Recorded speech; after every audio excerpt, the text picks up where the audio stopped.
At nagbabalik ang schoolmates. Ayan, Gina, Tricia, medyo naging mainit at controversial ang ating diskusyon kanina. Pero ito, palalimin natin ang ating kwentuhan. No? Unahin natin, Charmaine and Colleen.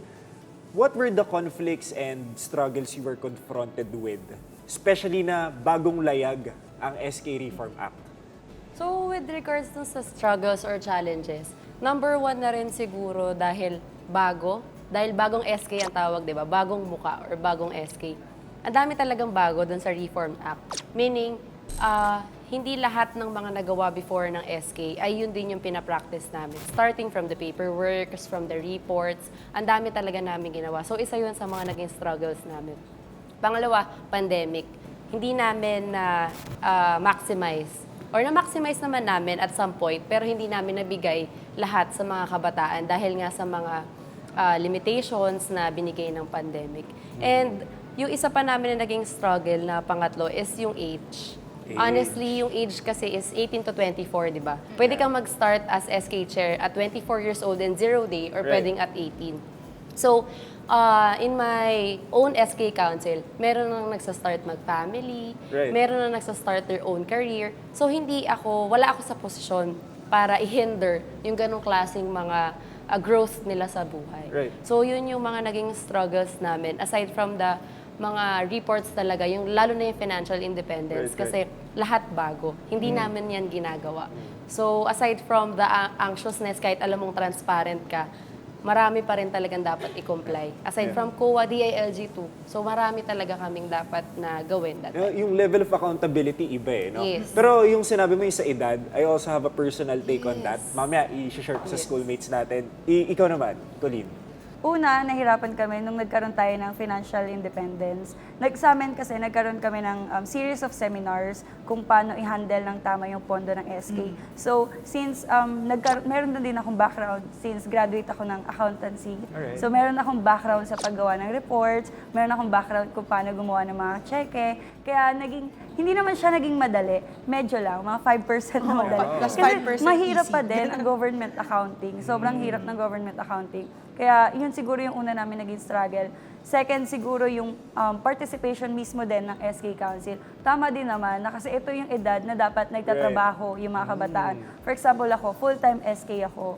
Hindi ako nakakapag-work ngayon. So, ibig sabihin, yung 100% na focus ko nandito sa SK. Pero, paano yung mga kasama ko? Paano yung mga kasama kong council? Na meron nga rin silang kanya-kanyang buhay, meron silang mga personal life na kailangan gawin, meron silang mga trabaho at career na pino-pursue. May yun siguro yung mga naging struggles din namin. Ngayon naman, sa ating mga guests, no, and I'm sure this is also something na the schoolmates can also really relate with. Nakikita natin na may struggles kayo bilang part na ng liderato at mga pumapasok pa lamang. No? Ano sa tingin nyo ang dapat na solusyon or suporta mula sa nasyonal na gobyerno or even the National Youth Commission, no, na talagang humahawak nito ngayon, para matulungan kayo sa mga struggles or systemic problems na nai-encounter nyo ngayon? Siguro simulan muna natin, Colleen? Siguro, nung nagkaroon na ngayon ng SK Council Honorarium, siguro nakita ko na isa yun sa pinaka naging tulong ng national government. Kasi merong mga SK Council din na nag-work aside from SK kasi nga, wala din namang sahod ang pagiging SK councilors. So yun din siguro yung sabihin natin sa viewers yan, for the past 4 years, voluntary ang SK. For the love of Ngayon lang service. naipatupad ang personal services. Yes, Sige, ngayon Hindi mo lang. sasabing sumisweldo sila. go ahead. Pero hindi ganun kalaki. Hindi naman talaga, amin natin, hindi naman talaga ganun kalaki kasi meron tayong mga pamantayan like 25% lang ng SK fund mo ang pwede mong ilabas for personal services. Pero dapat hindi tataas sa sahod ni SK chairman. So may mga ganun tayo. So ayun, siguro feeling ko, yun yung malaking naitulong ng national government para mas magkaroon ng participation yung SK Council talaga. So, kumbaga, it's something na do more, do better. Parang ganun, no? So, sige. Thanks, Colleen. Charmaine, ikaw naman. Ano sa tingin mo yung pwede pang itulong ng national government? Well, no, aside from dun sa sinabi ni Colleen, nag-agree din ako dun eh. Kasi talagang yung ngayon sa dami ng ginagawa, specifically for SK Secretary and SK Treasurer, talagang pang-work na siya. So talagang pinorsu. So maganda yon na nagkaroon na talaga sila ng honorarium. So aside from having honorarium, sa tingin ko, yung mismong paggawa ng mga paperworks Kasi nagkaroon lang kami ng mandatory training at first, actually. Pero after nun, parang up to the council na if gusto nyo pang i-pursue or magkaroon pa kayo ng mga series of training for that specific topic. And then after nun, yung regarding na sa COA, sa financial independence, marami talagang dapat matutunan. So I believe dapat, aside from having it one time, big time, dapat hindi siya, dapat serious siya. So sine-check, ini-evaluate or ina-assess, alam ba to ng SK? Good. Alam pa rin ba to ng ibang mga counselors or SK counselors. So maganda yon na, kumbaga di ba kapag professional ka, meron kang continuing education dahil nagre-renew ka. So I believe dapat in government, meron din tayong ganun. Para at least nakikita natin kung nagpa-function well pa or kailangan na ng tulong Tama. ng SK. Quality assurance, no? Tsaka yung mandatory training, parte ng Reform Act yan. Kaso hindi siya consistent. Yes. Di ba? Totoo lang, di ba? Hindi siya nangyayari. So maganda yun. Jessie. Since ako po, tumatakbo pa lang din. Katulad nung sinabi kong problema sa akin, kasi yung financial po, na hindi tayo makapag-provide. Para sa iba po, pwede naman tayong humingi rin ng tulong sa mga, sa LGU po, or sa mas mataas na posisyon po, na kasi sa Pasig po talagang tinutulungan po ang lahat. Pantay-pantay po talaga yung trato, lalo sa mga gusto tumakbo po. Ayun lang, suggestion ko rin po sa ibang cities po or sa ibang lugar po na ganun lang din sana yung maging trato po sa lahat. Na wala talagang kalaban, na iwasan na po natin yung politika talaga, kung tawagin. Demokrasya. Malayong Tsaka pagboto. sharing of best practices talaga yung takeaway din. Para maiwasan yung stigma na tayo ay puro paliga at beauty pageants, di ba? Nagkaroon tayo ng mandato sa Reform Act na dapat iikot ang ating proyekto sa 9 centers of participation. Di ba? Sa Philippine Youth Development Plan. Familiar naman kayo doon, guys, di ba? So para sa ating schoolmates, yung 9 centers na yun ay education, environment, social inclusion and equity, health, active citizenship, economic empowerment o livelihood, global mobility, governance, at peace building and security. So dapat dyan po umiikot ang mga programa ng ating SK Council, di ba? So kayo guys, paano nyo na-ensure na naa-address itong 9 centers in implementing our programs? So regarding dun sa 9 centers, no, before kasi tayo gumawa on a barangay level, no, SK level ng mga programa para sa mga kabataan, nakaangkla tayo sa PYDP or Philippine Youth Development Plan. After that, magkakaroon din ng plano ang Local Youth Development Plan or Local Youth Development Office, LYDO. And then saka tayo magkakaroon ng CBYDP or Comprehensive Barangay Youth Development Plan. Right. So from there, dun sa hierarchy, makikita natin na dapat doon pa lang sa taas, natatap na yung different na mga aspects or different programs or mga, yung 9 nga na sinabi natin kanina, na dapat maibigay doon sa mga youth. So pagdating sa SK levels or sa barangay level, nakaplano din yon sa mismong budget namin na meron ka bang project for health, meron ka bang project for education, pero practically, hindi mo yon malalagyan isa-isa talaga. Pwede kang magkaroon ng project na matatap yung 2 na programs or na dapat. So, I believe, nasa discretion na rin yun ng SK Chair kung paano mo matatap lahat ng mga required para mabigay mo sa mga youth ninyo. Sabi nga nila in public service, half the work is planning. Maganda si Reform Act, required tayo magplano. Di ba? Tsaka siguro, important din feeling ko yung delegation of tasks sa SK Council mo, kung kanino mong area to, kung ano yung strength niya, di ba? as a Kunwari, person. ikaw, education, si Yeah. Trisha, social inclusion, di ba? Parang ganyan. Colleen. Totoo, yung sa SK level kasi, a month before mag-start yung year, nagpaplano na ang bawat SK Council ng mga projects and programs sa gusto nilang gawin in a year. So yun nga, yung 9 centers of participation, syempre, mini-make sure natin na every center of participation, meron tayong proyekto na ilalabas para sa mga kabataan. And syempre, sa amin kasi sa Valenzuela, ang gusto ng mayor din namin, i-maximize mo yung fund mo. Ibig sabihin, yung pondo mo, ilabas mo para sa kabataan. Yung mga pondo, para yan sa kabataan. So dapat, yung mga projects namin, hindi lang siya pang sports, hindi lang siya pang education. Kaya ang ginagawa ng council namin, parang monthly, nagkakaroon kami ng mga projects na, for example, ganito, sa edo kami naka-focus, next month, naka-focus naman kami sa sports, Right. yung mga ganitong klaseng project. Ito naman kay Jessie, situational, no, guys. Kunwari, nahalal si Jessie, nanalo. Palakpakan, Yes. Congrats!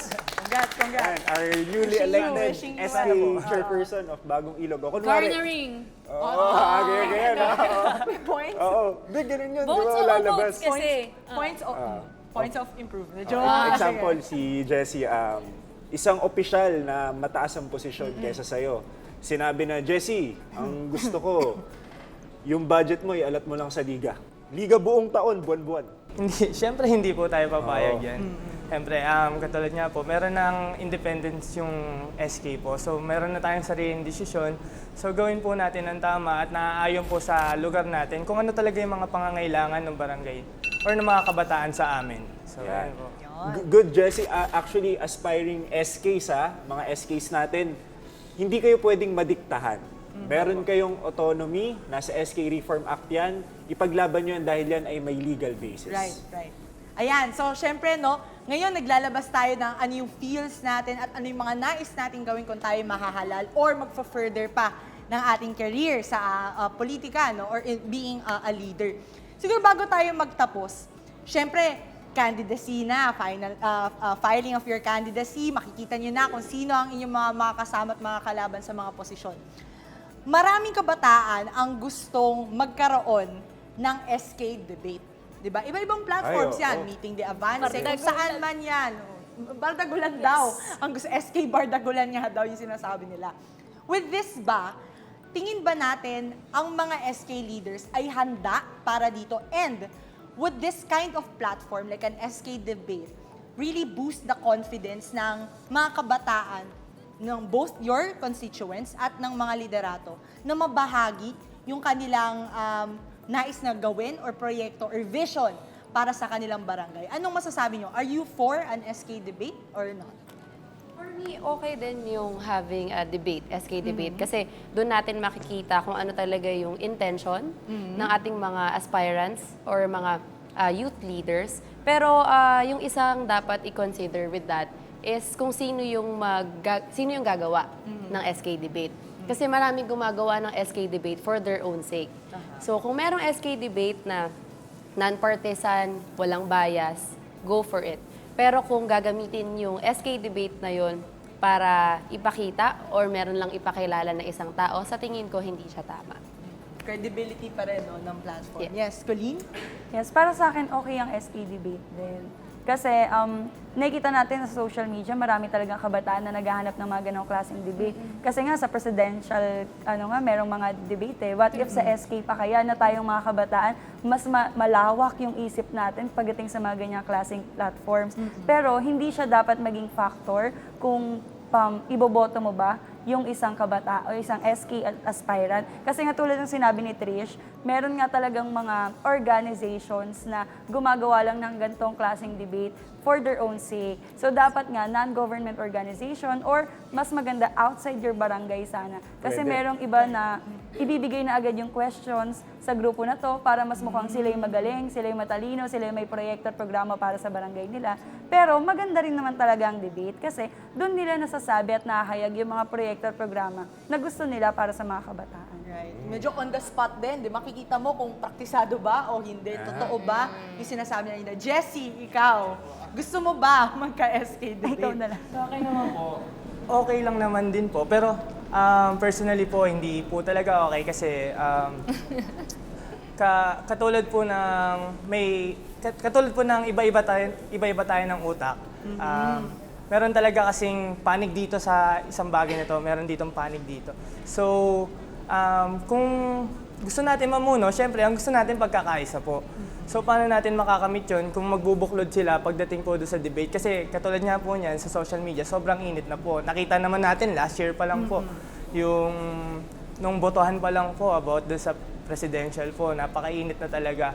So, kung may SK debate man, suggestion ko po siguro, ibang barangay. Para makita po talaga or masilip talaga kung ano yung kanya-kanyang problema na nakukuha or nakakamtan po ng mga barangay na yon. So, hindi talaga ako di talaga ako ganun ka-okay po sa debate. Siguro more on talakayan po or ugnayan po kung ano ba talaga kailangan ng lugar na to. Pwede. Talakayan. Ibang pamamaraan pero hindi yung magkakaroon ng opposition, ng pro, Na parang anti. influencing the votes. Kumbaga, Right. let's talk about what needs to be done in our communities. Okay, Good okay. takes, Nice. good takes. Ito, guys, SKs, panghuli na lamang bilang mga leader kabataan, mga pag-asa ng ating bayan. Mensahe na lang sa ating mga schoolmates, sa mga kapwa nyo kabataan na nakikinig o nanonood ngayon. Unahin na natin si Colleen. Para sa mga kabataan na nandito at mga nanonood ngayon, sa kanya-kanyang barangay, gusto ko lang sabihin na sana mas dumami pa ang inyong youth engagement, mas tumaas pa ang inyong youth engagement sa bawat barangay nyo para mas makita nyo yung mga proyekto na inilalatag ng bawat SK. At sa mga susunod na SK sa bawat barangay, since magtatapos na, ito na ang last term namin, higitan nyo yung ginawa ng bawat SK, ng bawat barangay nyo. Mas damihan nyo yung proyekto, mas gandahan nyo, at dapat mas maraming makinabang na kabataan. Bilang isang kabataan din po, gusto ko lang din sabihin sa inyo na ang politika po, nandyan lang po yan. Huwag natin masyadong pagpokusan dahil isang araw nga lang po yan, sabi nila. So gawin natin, pag-isipan natin kung sino nga ba talaga yung haalal natin. Kung tingnan natin yung track record, tingnan po natin kung gaano ba siya kabisa dito sa ating barangay. Then, move on na tayo, doon tayo sa talagang problema ng mga buhay natin, kanya-kanyang buhay natin. Para naman po sa akin, una doon sa aming mga kapwa, SK Chair or SK Council ngayon, kino-congratulate namin kayo kasi after 5 years of service, nandito na tayo, patapos na. Pero ang hiling ko lang din sana sa inyo, since ito na yung huling pagkakataon natin na ipakita sa mga kabataan o sa ating barangay kung anong meron tayo. Galingan na natin at ibigay na natin yung best natin. Kasi ito na yung huli na pwede nating ipakita sa kanila kung ano pa yung kaya nating ibigay sa kabataan. Para naman po sa mga SK aspirants, huwag mawawala sa inyo yung pag-asa. Pagka minsan magkakaroon kayo ng time sa service nyo, iisipin nyo or magkakaroon kayo ng doubt na bakit ako nandito? Lagi kayong bumalik kung saan kayo nagsimula, kung bakit kayo nandito. So gawin nyo yung inspirasyon para mas makatulong sa inyong mga kapwa kabataan. Maaaring pwede kayong may gayahin, huwag kayong matatakot na gumaya ng mga best practices kasi hindi porket gumaya ka, gaya-gaya ka or wala kang originality.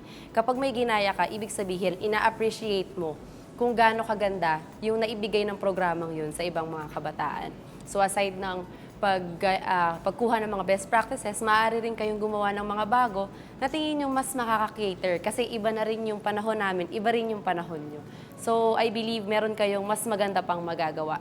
Yes, maraming salamat Jessie, Colleen, and Charmaine sa pagbibigay ng impormasyon sa ating mga kabataan at lalo na sa nalalapit na Sangguniang Kabataan election. Thank you so much, Gab, Trisha. Sobrang dami kong realizations. Una na dyan, yung hindi porket na magaling ka magsalita, ay magaling ka na rin sa actions. May mga tao na magaling mangampanya, magaling mag-public speaking, pero in terms of actions, in terms of execution, they are lacking. Pero meron dyan, tatahimik lang sa mga gantong functions or whatsoever.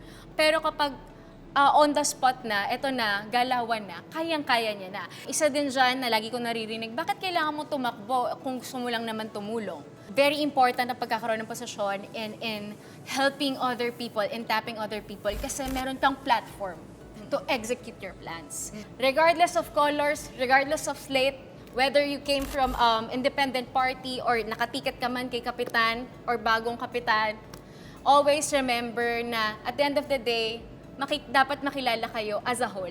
Wala dapat nag-uungusan. So, regardless of colors, i-drop nyo na yan. That's over, that's elections.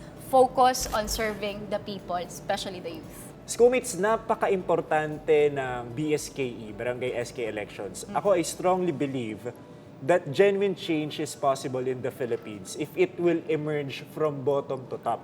Ang tunay na pagbabago po sa Pilipinas ay magsisimula sa mga lokal na barangay. Dahil sila po yung tinatawag nating frontliner ng public service. Ganun po kaimportante ang paghalal ng mga mauupo sa ating mga lokal na barangay. At pag-usapan natin yung SK, hindi lang sa Asia, pero sa buong mundo, tayo lang ang merong institutionalized na youth council or youth representative sa local government through the Sangguniang Kabataan. Sabihin natin na may mga SKs tayo na sinayang ang pagkakataon. Hindi nagampanan yung mandato, kaya lumalabas yung mga memes na yan, no?